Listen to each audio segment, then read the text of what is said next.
नमस्कार साथियों। मैं मुकेश मेहरिया, लेक्चरर पॉलिटिकल साइंस, आप सभी का इस ऑनलाइन प्लेटफॉर्म पर हार्दिक स्वागत करता हूं। देखो, आज की क्लास अपनी कैबिनेट मिशन से संबंधित है। इससे पहले अपन ने चर्चा की थी क्रिप्स मिशन की। क्रिप्स मिशन ने जो कि 1942 में आया था, और उसके बाद अपन ने चर्चा की वेवेल योजना की, वेवेल प्लान। ये 1945 की। मैंने आपको बताया था कि क्रिप्स मिशन और वेवेल प्लान, ये दोनों के दोनों क्या हो गए थे, असफल हो गए थे। किसी प्रकार से कोई भी रिजल्ट इसमें नहीं निकला था। अब क्या होता है कि द्वितीय विश्व युद्ध सितंबर 1945 में खत्म हो जाता है। उसके बाद ब्रिटिश गवर्नमेंट का पूर्णतया ध्यान भारत की तरफ आता है, और इसी बीच में एक चेंज होता है, और चर्चिल की जगह चर्चिल की जगह प्रधानमंत्री 1945 में बनते हैं क्लीमेंट एटली। क्लीमेंट एटली, देखो, ये चर्चिल थे, ये कंजर्वेटिव पार्टी से संबंधित थे, और ये मजदूर पार्टी से संबंधित थे, लेबर पार्टी से प्रधानमंत्री बनते। अब एटली को, यानी पूरी ब्रिटिश गवर्नमेंट को पता लगने लग गया था कि अब कैसे भी करके भारत को स्वतंत्र करने में ही फायदा है। तो अब इसके बाद अपन करेंगे कि कैबिनेट मिशन भारत में आता है एटली के टाइम पर। देखो,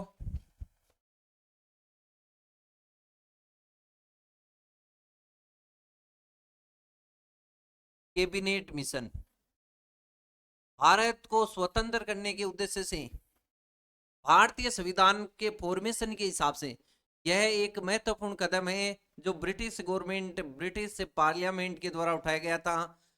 कैबिनेट मिशन घटना है 1946 की। इसमें क्या हुआ था, मैंने आपको बताया कि ये प्रधानमंत्री कौन बना, इटली, ब्रिटेन में। इसके बाद ये चर्चिल के बाद कौन सी पार्टी से संबंधित है, लेबर पार्टी से संबंधित। अब इटली के मन में विचार आया, और उसने ब्रिटिश संसद में बोला कि अब भारतीयों को स्वतंत्र कर देना चाहिए। भारतीयों को स्वतंत्र करने का विचार आया, स्वतंत्र कर देना चाहिए, इस प्रकार की बातें उनके माइंड में आई।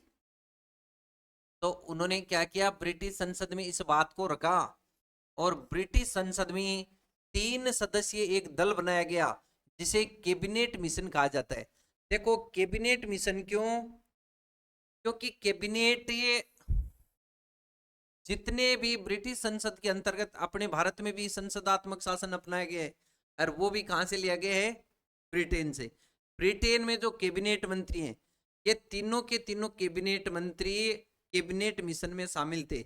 और कैबिनेट मिशन में कैबिनेट मंत्री शामिल होने के कारण इसे कैबिनेट मिशन कहा जाता है। तो कौन कौन से कैंडिडेट हैं वो, देखो,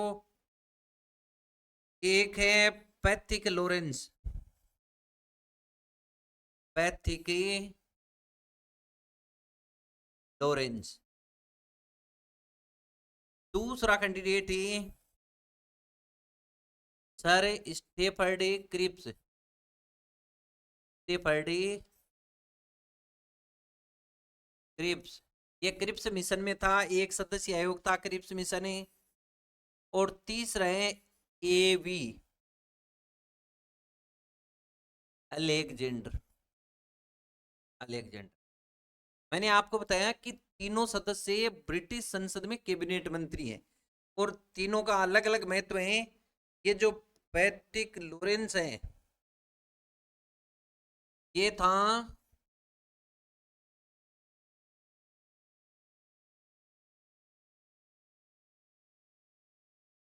उस टाइम पर ये भारत राज्य सचिव, भारतीय राज्य सचिव। अब आपको कमेंट में बताना है कि भारत राज्य सचिव का पद कब आया था। ये अपन ने पढ़ लिया पहले। सर स्टेफर्ड क्रिप्स, ये था ट्रेड यूनियन, उस ट्रेड का अध्यक्ष था, व्यापारी मंडल का अध्यक्ष। और ये किससे संबंधित था? ये था ब्रिटेन में नौसेना का प्रमुख, नौसेना प्रमुख। मैंने आपको बताया कि कैबिनेट मिशन के पीछे का बैकग्राउंड ये है कि जैसे ही द्वितीय विश्व युद्ध खत्म होता है और वहां पे सरकार भी बदलती है, चर्चिल की जगह प्रधानमंत्री कौन बनते हैं? एटली। अब एटली ने क्या किया? ब्रिटिश संसद में घोषणा की कि भारतीयों को स्वतंत्र कर देना चाहिए, और इस प्रकार का प्लान लेकर के ये 3 कैंडिडेट जाएंगे, और इन्हीं तीनों कैंडिडेट का जो दल है इसे अपन कैबिनेट मिशन के नाम से जानते हैं। अब ये तीनों व्यक्ति कौन कौन है? एक तो है पैथिक लॉरेंस, जो कि भारत राज्य सचिव है उस टाइम पर, कब? 1946 में। एक है सर स्टेफर्डी क्रिप्स, और ये है व्यापार मंडल का अध्यक्ष, ये भी कैबिनेट मंत्री है।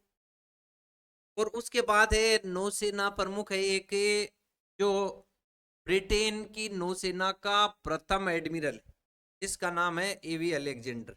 तो ये तीनों मिलकर के और कैबिनेट मिशन बना। ये भारत में कब आया?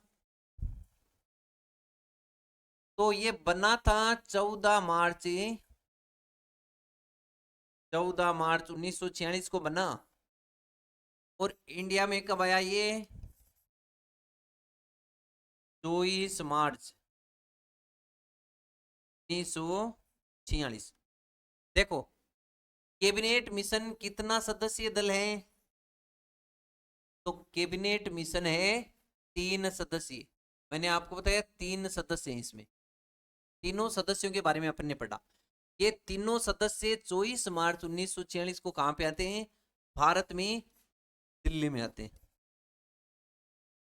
इनका मुख्य उद्देश्य था कि जितने भी राजनीतिक दल हैं उन राजनीतिक दलों के साथ बातचीत करके, वार्ता करके, और एक ऐसा रास्ता निकालना जिससे सभी दल संतुष्ट हो जाए। तो इस प्रकार का प्रयास ब्रिटिश गवर्नमेंट के माध्यम से कैबिनेट मिशन के द्वारा किया जा रहा है। अब सभी दलों से वार्तालाप करते हैं, परंतु 24 मार्च से लेकर के और 14 मई तक किसी भी प्रकार के निर्णय पर कैबिनेट मिशन नहीं पहुंच पाया। दलों से वार्तालाप की, परंतु कोई भी निर्णय इसमें किसी भी प्रकार से जो फाइनल हो, इस प्रकार का कुछ भी नहीं हुआ था। उसका रीजन क्या था? मुस्लिम लीग ये चाहती थी कि जो संविधान सभा है में जितने भी मुस्लिम सदस्य हैं वो सारे सदस्य मुस्लिम लीग के द्वारा निर्वाचित होने चाहिए। और दूसरी बात, कांग्रेस इधर चाह रही है कि किसी भी तरीके से भारत का विभाजन, पार्टीशन ऑफ इंडिया नहीं होना चाहिए। तो देखो, कहने का मतलब ये हुआ कि 14 मई 1946 को इसने अपने जो प्रस्ताव की जो बातें थी उन बातों को रखा, प्रस्ताव पेश किया कैबिनेट मिशन का।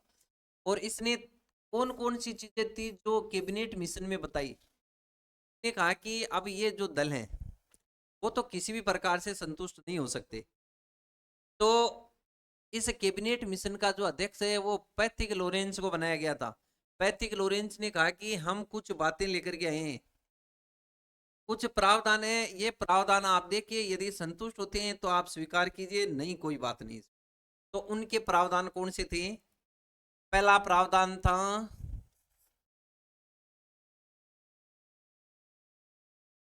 संविधान सभा का निर्माण। संविधान सभा का गठन किया जाएगा, कॉन्स्टिट्यूटिव असेंबली का यहाँ पे कंपोजिशन किया जाएगा। ये प्रावधान अपने क्रिप्स मिशन में भी देखा था, परंतु वो था वहां पे व्यवहारिक रूप से बात नहीं हो पाई थी, और कैबिनेट मिशन में इसका गठन कर दिया गया और बताया गया कि संविधान सभा किस प्रकार की होगी। तो देखो, पहली बात है संविधान सभा के गठन की बात। और इस संविधान सभा के गठन में क्या हुआ था? उन्होंने बताया कि होगा क्या। ये संविधान सभा, इसमें कुल सदस्य कितने होंगे? देखो बहुत ही इंपॉर्टेंट टॉपिक है, और यहाँ से आपको इंटरेस्ट पैदा होगा कि भारतीय संविधान किस प्रकार से बना है। कैबिनेट मिशन में मैंने बताया कि संविधान सभा के गठन का प्रावधान, और कुल सदस्य इसमें बताया गया कि 389 होंगे। कितने सदस्य होंगे? 389। और इन 389 सदस्यों का डिवाइडेशन किया गया और बताया गया कि ये किस प्रकार से होंगे। 389 में से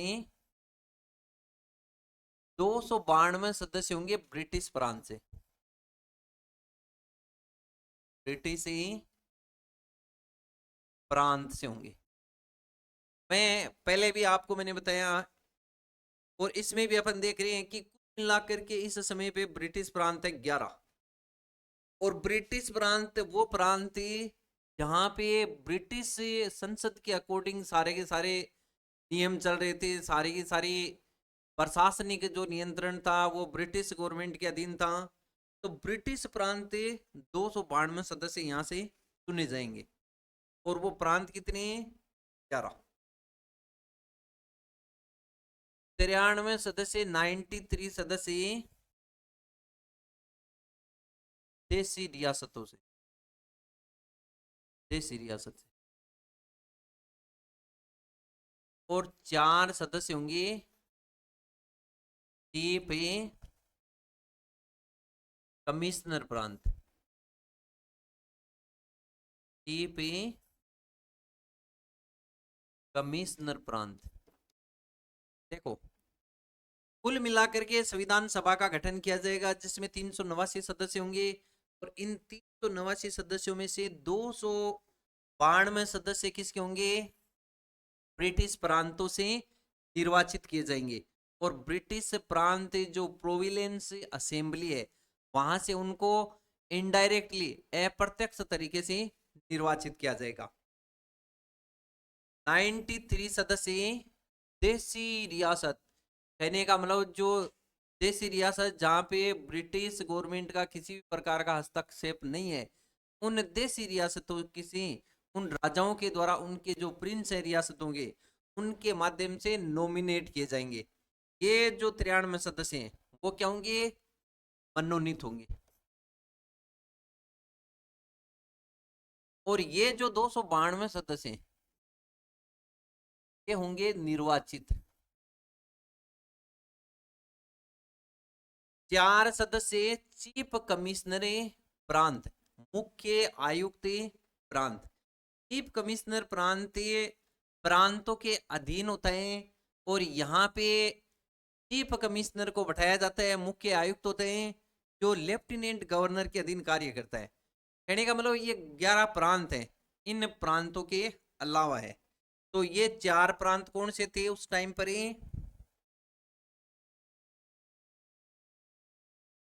एक तो अजमेर मेरवाड़ा,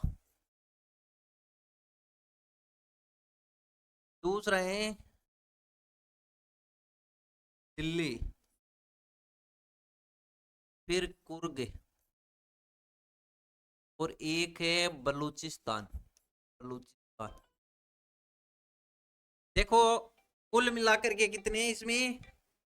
कुल मिलाकर के जो कैंडिडेट हैं चीफ कमिश्नर प्रांत, तो चीफ कमिश्नर प्रांत है कुल मिलाकर के 4।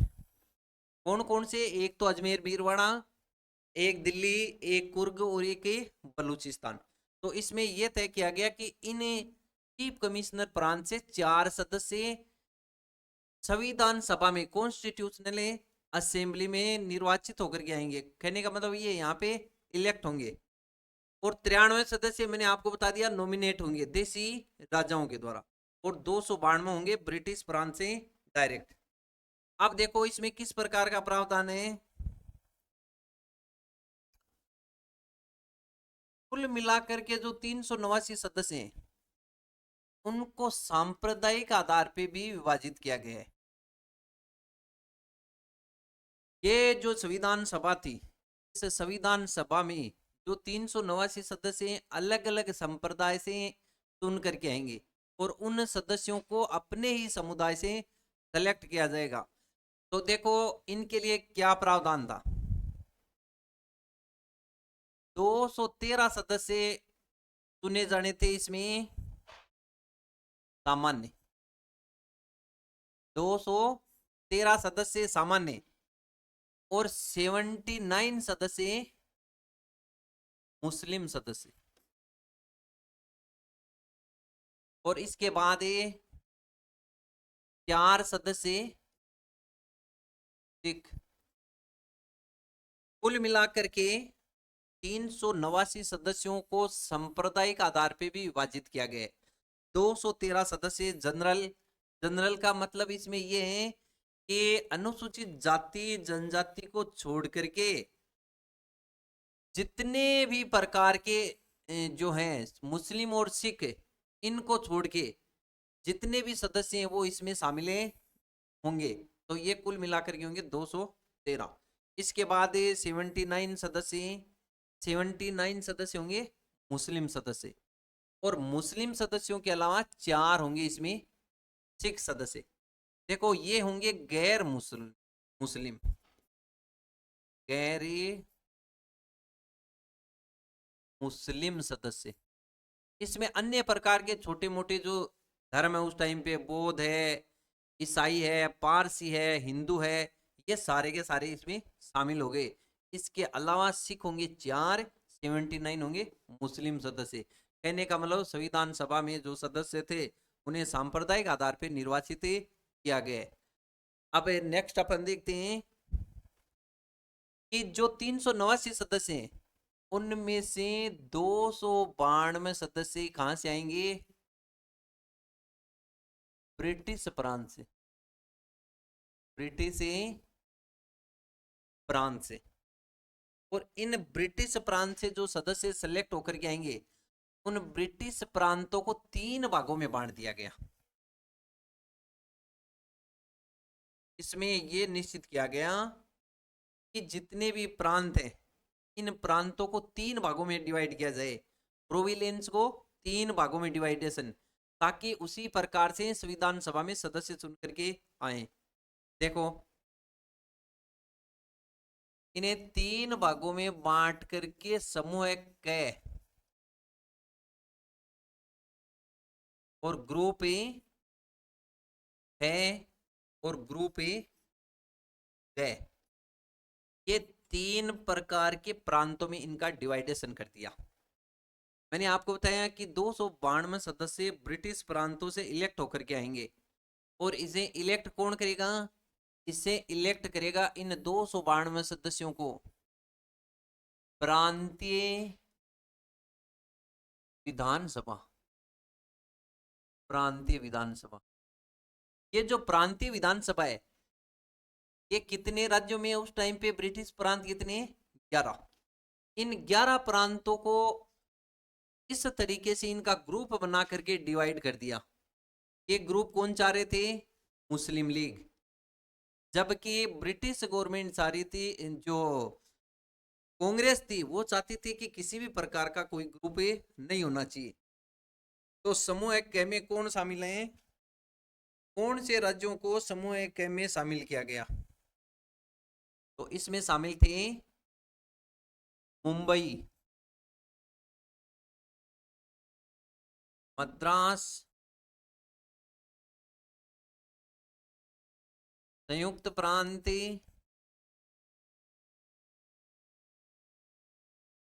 मध्य प्रांत, बिहार और ये उड़ीसा। देखो आपको बताना है कि उड़ीसा जो प्रांत का गठन किस एक्ट के द्वारा किया गया था और कौन सी धारा थी इससे संबंधित, ये कमेंट में बताना आप। तो मैंने आपको बताया कि समूह क में जितने भी प्रांत थे वो हिंदू बाहुल्य थे। और इन प्रांतों में 6 प्रांत शामिल हैं। एक तो मुंबई, मद्रास, संयुक्त प्रांत, मध्य प्रांत, बिहार और उड़ीसा। कुल मिलाकर के समूह क में प्रांत कितने हो गए? 6 प्रांत। और ये जो समूह क था, इस समूह क में भी सांप्रदायिक आधार पर निर्वाचन था। और वो निर्वाचन कैसे था? देखो वो आगे वाली स्लाइड में करते हैं अपन। समूह ख, समूह ख में कौन कौन से प्रांत शामिल होंगे? तो समूह ख में शामिल होंगे ग्रुप ए है। इस ख में शामिल होने वाले जो प्रांत हैं, एक तो है सिंध,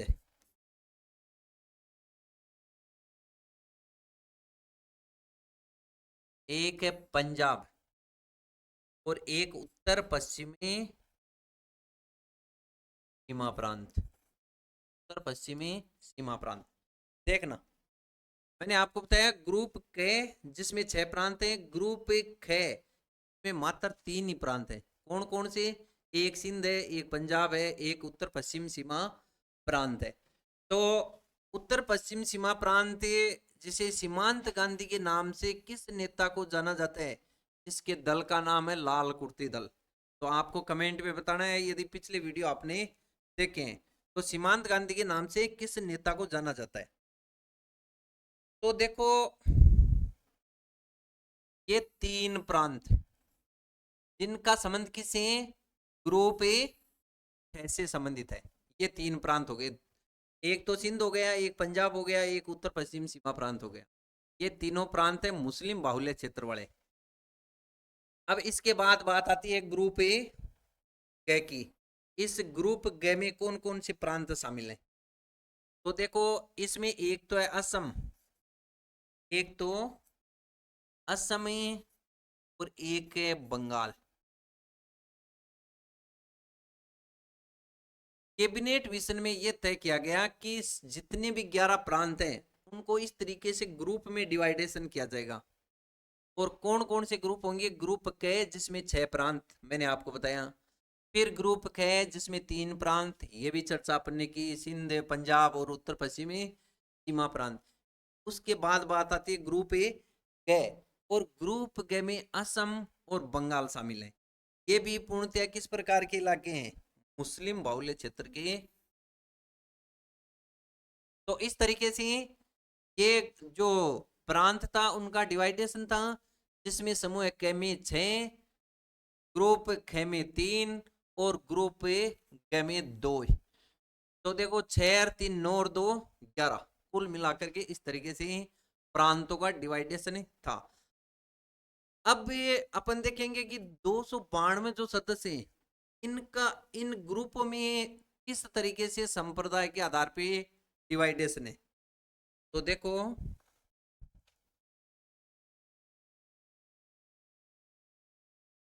कुल मिलाकर के ब्रिटिश प्रांतों से सदस्य कितने? 292 सदस्य।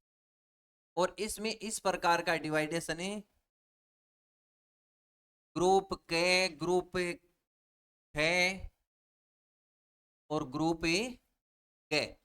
ये 3 ग्रुप इसमें बनाए गए। ग्रुप ए के, इस ग्रुप के में कुल मिलाकर के सदस्य बनाए गए 187। कितने सदस्य होंगे? कॉन्स्टिट्यूशनल असेंबली में ब्रिटिश प्रांत जो के श्रेणी के, उसमें 187 होंगे। और ग्रुप ए ख में कितने होंगे? 35 सदस्य होंगे। और ग्रुप ग में कितने होंगे? 70 सदस्य होंगे। कुल मिलाकर के जो सदस्य होंगे वो कितने होंगे इसमें? 292। अब देखो संप्रदाय आधार पे कैसा इनका विभाजन था। इसमें 187 में से 167 सदस्य, 167, ये होंगे सामान्य। सामान्य का मतलब गैर मुसलमान, केवल मुसलमान और सिख के अलावा सदस्य। और 20 मेंबर कौन से होंगे? मुस्लिम।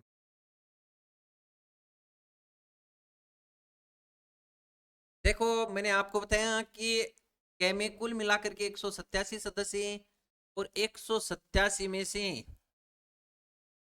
187 सदस्य में से 167 सामान्य और 20 हो गए मुस्लिम सदस्य। फिर बात आती है 35 सदस्यों की, ख श्रेणी के। इस ख श्रेणी में 35 में से 9 जो मेंबर हैं वो होंगे सामान्य। 9 मेंबर होंगे सामान्य। इसके बाद 22 सदस्य होंगे मुस्लिम, और इसके बाद ये 4 सदस्य होंगे सिख। तो ख श्रेणी में कुल मिलाकर के कितने सदस्य होंगे? 35। कितने राज्यों से सिलेक्ट होकर के आएंगे? 3 राज्यों से सिलेक्ट होकर के आएंगे। और इन 35 का डिवाइडेशन संप्रदाय के आधार पे इस प्रकार से है। इसके बाद में बात करते हैं ये 70 सदस्य। इन 70 सदस्यों में से संप्रदाय के आधार पे यदि चर्चा करें तो 34 मेंबर होंगे सामान्य से, सामान्य क्षेत्र से, और 36 सदस्य कहां से होंगे? ये होंगे मुस्लिम। देखो ये थोड़ा सा आपको अलग तरीके से लगता होगा, परंतु आजकल एग्जामों में इस प्रकार के प्रश्न ज्यादा पूछे जाते हैं। तो देखो ध्यान से, 292 सदस्य ब्रिटिश प्रांतों से, कुल मिलाकर के 389 सदस्य। 389 में से 292 सदस्य अप्रत्यक्ष तरीके से निर्वाचित होकर के 11 प्रांतों से, और उसके बाद आएंगे। तो ब्रिटिश प्रांत से हैं 292 सदस्य। इनका डिवाइडेशन 187 कैसे, हेमे 35 और गैमे 70। तो इस प्रकार से अपने चर्चा की, और ये संप्रदाय के आधार पे डिवाइडेशन हो गया। नेक्स्ट देखते हैं। अब बात ये आती है कि 93 सदस्य ये कहां से होंगे? देसी रियासत से। और देसी रियासत के जो प्रिंस हैं वो इन्हें क्या करेंगे? मनोनीत करेंगे। और किसी भी प्रकार का प्रतिनिधित्व है कोई जनसंख्या के आधार पे नहीं है, न कोई डिवाइडेशन है कि किस रियासत को कितनी सीट मिलेंगी। इसके बाद ये 4 सदस्यों की चर्चा अपन ने की कि ये कहां से आएंगे? चीफ कमिश्नरी प्रांत से। कुल मिलाकर के कितने सदस्य हो गए? सारा टोटल योग करें तो 389 सदस्य। देखो अब 389 सदस्यों का मैंने आपको डिवाइडेशन बताया कि किस प्रकार से होगा, इनकी सीटों का विभाजन कैसे किया गया है। अब ये इसमें संविधान सभा का जो गठन किया गया, इस संविधान सभा में और क्या क्या प्रावधान किए गए कि यह जो चुनाव है यह इसमें व्यवहारिक रूप से वयस्क मताधिकार का उपयोग नहीं किया गया है।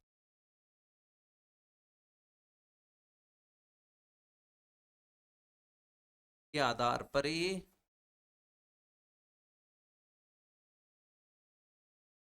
चुनाव नहीं। देखो इसमें किसी भी प्रकार का आज के रूप में अपन देखते हैं कि 18 या 18 प्लस कैंडिडेट हैं उनको वोट देने का अधिकार है, ऐसा इसमें नहीं किया गया है। दूसरी बात है, और कौन सी चीजें हैं जो इसमें शामिल नहीं की गई हैं? तो देखो ये जो संविधान सभा है ये आंशिक रूप से तो निर्वाचित वह मनोनीत संस्था है, मनोनीत संस्था।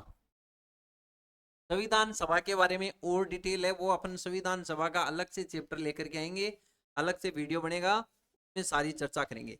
तो ये आंशिक रूप से निर्वाचित और मनोनीत संस्था है। क्यों? क्योंकि निर्वाचित तो इसलिए है कि 292 प्लस 4 चीफ कमिश्नर प्रांतों से, तो 296 सदस्य तो होंगे इसमें निर्वाचित। और मनोनीत सदस्य मैंने आपको बताया 93 सदस्य जो कहां से आएंगे? देसी रियासत से। इसलिए आंशिक रूप से निर्वाचित भी है, इलेक्टेड भी है और नॉमिनेट भी है। इस प्रकार की कॉन्स्टिट्यूशनल असेंबली है। अब ये इसमें जो संविधान सभा की बात कैबिनेट मिशन में की गई, इसके अलावा कौन सी बात थी?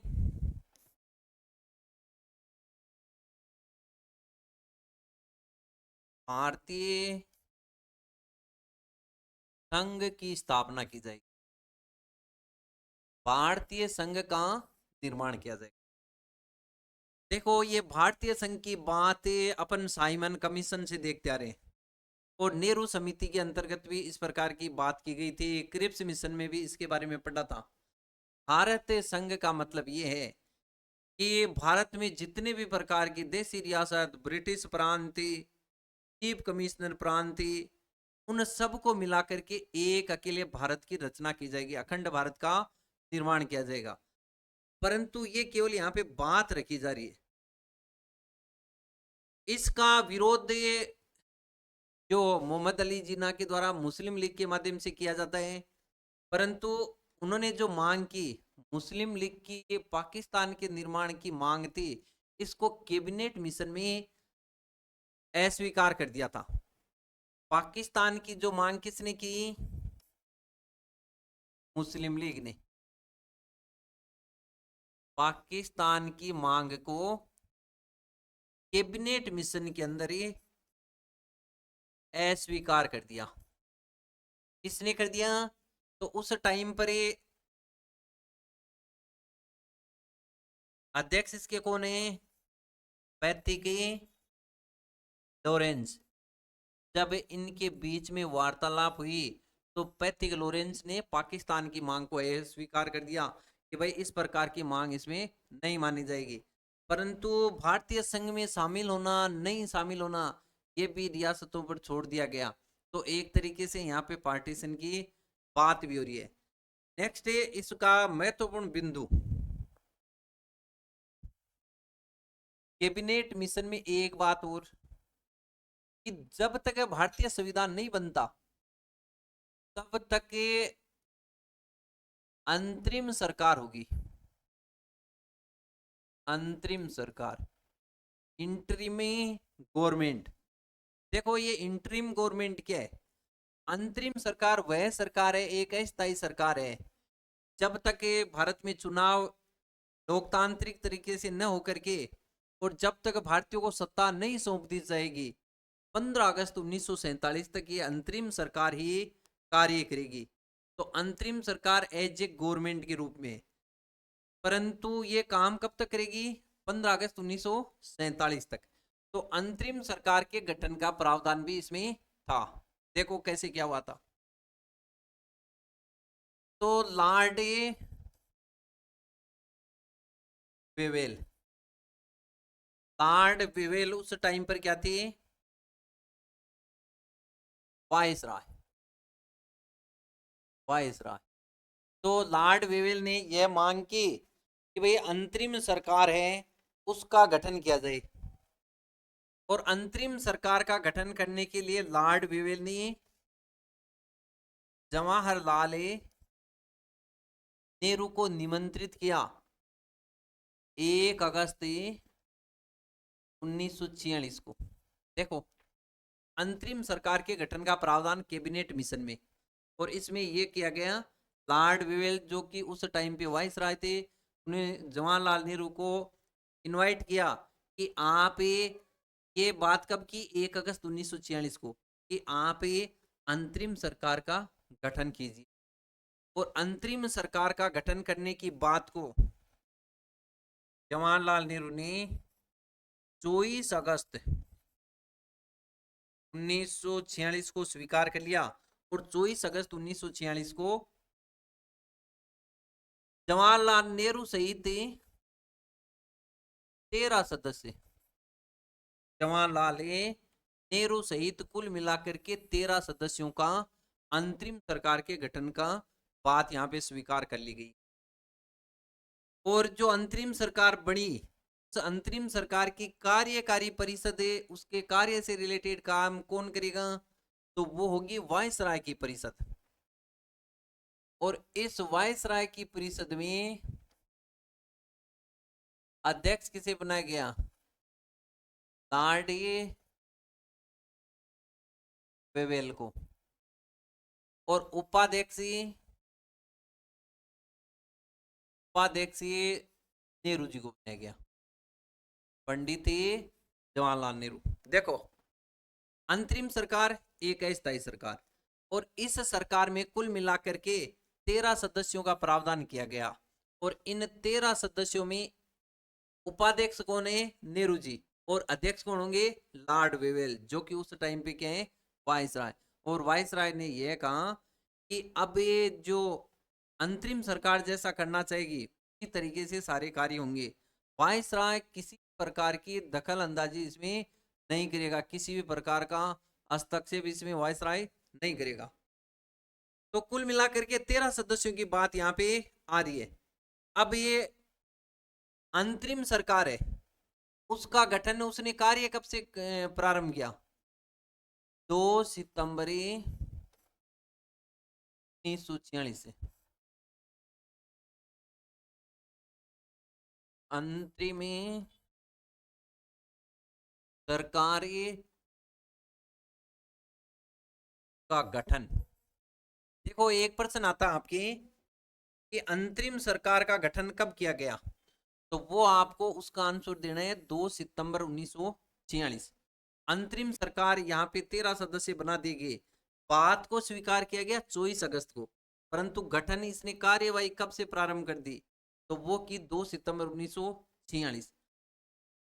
अब जो अंतरिम सरकार का गठन हुआ, प्रारंभ में मुस्लिम लीग ने इसे बायकॉट किया था। मुस्लिम लीग इसमें शामिल नहीं हुई थी। का रीजन यही था, मुस्लिम लीग अलग से पाकिस्तान के निर्माण की बात चाह रही है कि अलग से पाकिस्तान देश मुस्लिमों के लिए चाहिए। परंतु उसके बाद ये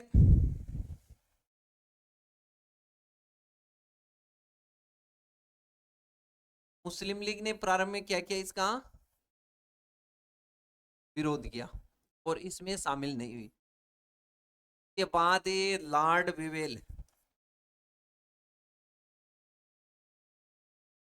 वेवेल ने मुस्लिम लीग को राजी कर लिया कि आप भी अपने सदस्यों को अंतरिम सरकार में शामिल कीजिए। तो जिन्ना को लगा कि अपने इसी बात को स्वीकार करते हुए और इस जो अंतरिम सरकार है इसमें रहते हुए पाकिस्तान की मांग को मजबूत करें। उनका किसी भी प्रकार से ऐसा कुछ नहीं था कि हमें सरकार को चलाना है, उनका महत्वपूर्ण मुद्दा पाकिस्तान ही था। तो देखो मुस्लिम लीग शामिल कब हुई? वेवेल के कहने पर 26 अक्टूबर 1946 को। 26 अक्टूबर 1946 को अंतरिम सरकार का पुनर्गठन किया गया। अंतरिम सरकार का पुनर्गठन, और अंतरिम सरकार का पुनर्गठन करके और इसमें मुस्लिम लीग के 5 सदस्य शामिल किए गए। मुस्लिम लीग की साइड से 5 सदस्य शामिल किए गए, और जो पहले से चल रही थी 13 सदस्य वाली, इन 13 में से 3 सदस्यों को हटा दिया गया। जब मुस्लिम लीग इसमें शामिल होती है तो यहां पर 3 सदस्य उनको हटा दिया जाता है, और तो बच गए 10, और 5 मुस्लिम लीग के और हो गए। तो कुल मिलाकर के अंत में यह 15 सदस्य, जो अंतरिम सरकार में 15 सदस्य हो गए थे। कहने का मतलब ये हुआ कि अंतरिम सरकार का गठन 2 सितंबर 1946। प्रारंभ में मुस्लिम लीग ने इसका विरोध किया था, में शामिल नहीं हुई थी। उसके बाद 26 अक्टूबर 1946 को मुस्लिम लीग इसमें शामिल हो गई और उनके 5 सदस्य यहाँ पे शामिल किए गए। कुल मिलाकर के इसमें सदस्य 15। अब अपन वो मंत्रिमंडल देखते हैं कि अंतरिम सरकार में किस कैंडिडेट को किस प्रकार की जिम्मेदारी दी गई, तो वो देखिए आप। देखो अंतरिम सरकार, और ये अंतरिम सरकार इसमें मैंने आपको बताया कि कुल मिलाकर के कैंडिडेट लास्ट तक 15 हो गए थे, जिसमें वाइस राय सहित है। अब ये जो अंतरिम इंटरिम जो गवर्नमेंट है, इसमें किसको किस प्रकार की जिम्मेदारी दी गई थी? ये भारत का प्रथम मंत्रिमंडल नहीं है। स्वतंत्र भारत का प्रथम मंत्रिमंडल अलग है, ये है अंतरिम सरकार के मंत्री, अंतरिम सरकार का मंत्रिमंडल है। तो मैंने आपको बताया पंडित जवाहरलाल नेहरू, इन्हें क्या बनाया गया था? वायसराय की कार्यकारी परिषद का अध्यक्ष है, जो उपाध्यक्ष है, और उपाध्यक्ष के साथ साथ इसे कौन सी जिम्मेदारी दी गई थी? विदेश विभाग भी इनको दिया गया था। ये अपने को डायरेक्ट याद करने होते हैं, है ना? तो सरदार वल्लभ भाई पटेल है, इन्हें कौन सा विभाग दिया अंतरिम सरकार में? गृह, सूचना और प्रसारण। ये विभाग किनको दिया गया था? सरदार वल्लभ भाई पटेल को। उसके बाद ये बलदेव सिंह, इन्हें रक्षा विभाग दिया गया था, रक्षा मंत्री इसमें बनाया गया था। डिफेंस मिनिस्टर जॉन मथाई, इन्हें उद्योग का और नागरिक आपूर्ति से संबंधित विभाग इनके पास था। श्री राजगोपालाचारी, जिसे शिक्षा मंत्री, शिक्षा का प्रभार दिया गया था। हालांकि भारत के प्रथम शिक्षा मंत्री, आप कमेंट के माध्यम से बताएं कि भारत के प्रथम शिक्षा मंत्री कौन थे, इससे पहले वाले वीडियो में अपने पढ़ा है। तो देखो, श्री राजगोपालाचारी को अंतरिम सरकार में शिक्षा विभाग दिया गया। इसके बाद next CH Bhabha. CH Bhabha को कार्य, खनन और ऊर्जा, एनर्जी से रिलेटेड विभाग दिया गया था, पावर का। डॉक्टर राजेंद्र प्रसाद, इन्हें खाद्य और कृषि विभाग दिया गया। डॉक्टर राजेंद्र प्रसाद, जो कि भारत के प्रथम राष्ट्रपति। आसफ अली को रेलवे विभाग दिया गया था। जगजीवन राम को श्रम विभाग दिया गया था। आपको बताना है कि राष्ट्रीय मजदूर दिवस कब मनाया जाता है। लियाकत अली को वित्त विभाग दिया गया था। लियाकत अली को फाइनेंस। इसके बारे में 2006 की जो IAS परी हुई थी, उसमें इनसे संबंधित प्रश्न आया हुआ है कि फाइनेंस मिनिस्टर अंतरिम सरकार में कौन था, तो वो कौन थे? लियाकत अली। कुछ बातें हैं जो बहुत इंपॉर्टेंट है, मैं बताऊंगा आपको कौन सी आपको याद करना है। फिर है आई चुंद्रीगर। आई चुंद्रीगर को दिया गया था वाणिज्य विभाग। अब्दुल रब नस्तर को संचार विभाग दिया गया था। गजनफर अली खां को स्वास्थ्य, हेल्थ डिपार्टमेंट दिया गया। जोगेंद्र नाथ मंडल को विधि कानून मंत्री इसमें बनाया गया। देखो, मैंने आपको बताया कि अंतरिम सरकार का गठन 2 सितंबर 1946 को किया गया। इसमें प्रारंभ में मुस्लिम लीग ने इसका विरोध किया, और उसके बाद इसमें मुस्लिम लीग लॉर्ड वेवेल के कहने पे शामिल हो गई, और 26 अक्टूबर 1946 को शामिल हुई थी। जितना भी मंत्रिमंडल है, जितने भी विभाग हैं, वो सारे अपने यहाँ पे देखे। इनमें से इंपॉर्टेंट कौन कौन से हैं जिनके बारे में अक्सर पूछा जाता है? तो देखो, एक तो विधि से संबंधित, विधि का कार्यभार किसको दिया गया था? जोगेंद्र नाथ मंडल को। और इसके बाद स्वास्थ्य की जिम्मेदारी थी गजनफर अली खां के पास। के बाद आपको याद करना है, देखो, कृषि मंत्री, खाद्य और कृषि मंत्री अंतरिम सरकार में डॉक्टर राजेंद्र प्रसाद को ये जिम्मेदारी दी गई। उसके बाद ये वित्त मंत्री का प्रभार लियाकत अली खां, जो मुस्लिम लीग से संबंधित थे, इन्हें दिया गया। और ये भी पूछा जाता है कि कौन सा किससे संबंधित था, तो 5 कैंडिडेट जो मुस्लिम है इसमें, वो किससे? मुस्लिम लीग से संबंधित है। और जो है वो सारे के सारे आपके कांग्रेस से संबंधित हैं। अब एक गृह और सूचना मंत्री किसे बनाया गया था? तो सरदार वल्लभ भाई पटेल को। रक्षा मंत्री की बात करें तो बलदेव सिंह को। इस प्रकार की बातें इसमें पूछी जाती हैं। अब देखो फटाफट इसमें,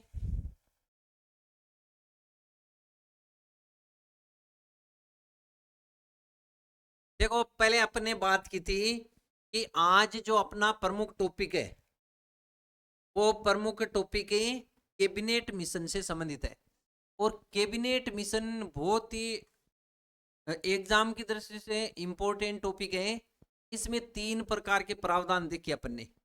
पहली चीज देखी कि संविधान सभा का निर्माण किया जाएगा, और संविधान सभा में कुल मिलाकर के 389 सदस्य होंगे। इनमें से 292 ब्रिटिश प्रांत से, 93 देशी रियासत से और 4 कमिश्नरे प्रांत से संबंधित।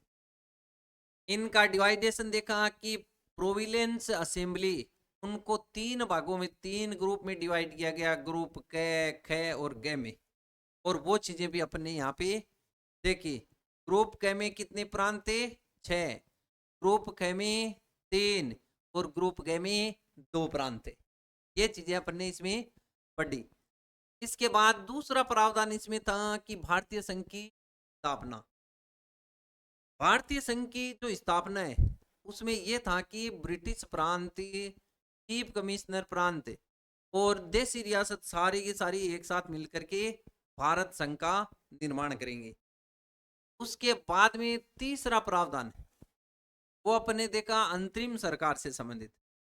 ये भी इसमें इंपॉर्टेंट है कि जब तक भारतीय संविधान का निर्माण नहीं होता तब तक जो जिम्मेदारी किसके पास रहेगी? अंतरिम सरकार के पास। और अंतरिम सरकार 15 अगस्त 1947 तक बनी रहेगी।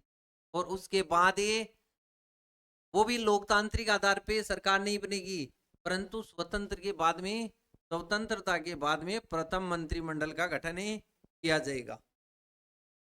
तो कुल मिलाकर के अपने इस पोर्शन में कैबिनेट मिशन से संबंधित चर्चा की।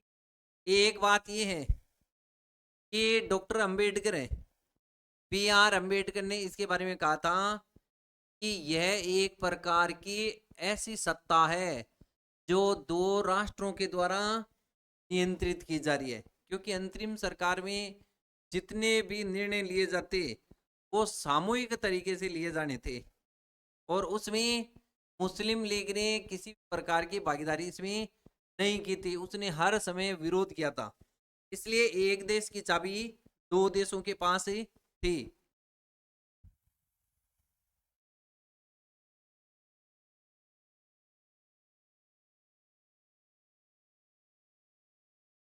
मैंने आपको संवैधानिक इतिहास और संवैधानिक इतिहास में ईस्ट इंडिया कंपनी से लेकर के और फिर आज 1946 में कैबिनेट मिशन तक की बात की। भारतीय संविधान के फॉर्मेशन की बात करें तो कैबिनेट मिशन तक संविधान सभा के गठन की बात है। और इस संविधान सभा का गठन कैसे हुआ, इसका अतीत कैसा था, वो ईस्ट इंडिया कंपनी के आगमन से लेकर के विभिन्न एक्टों के माध्यम से अपने पढ़ा। उसके बाद भी आपके किसी प्रकार का डाउट है, क्योंकि संवैधानिक इतिहास जो एक बड़ा भाग था ये आज यहाँ पे खत्म है। और इसके बाद बहुत ही लेटेस्ट तरीके से संविधान सभा से संबंधित बात होगी। अब ये मूल संविधान यहां से प्रारंभ होगा और इस संविधान सभा की अपन अलग से एक टॉपिक, एक वीडियो बनाएंगे। किसी प्रकार का अब भी कोई डाउट हो तो आप कमेंट के माध्यम से पूछ सकते हैं। जय हिंद, जय महाभारती।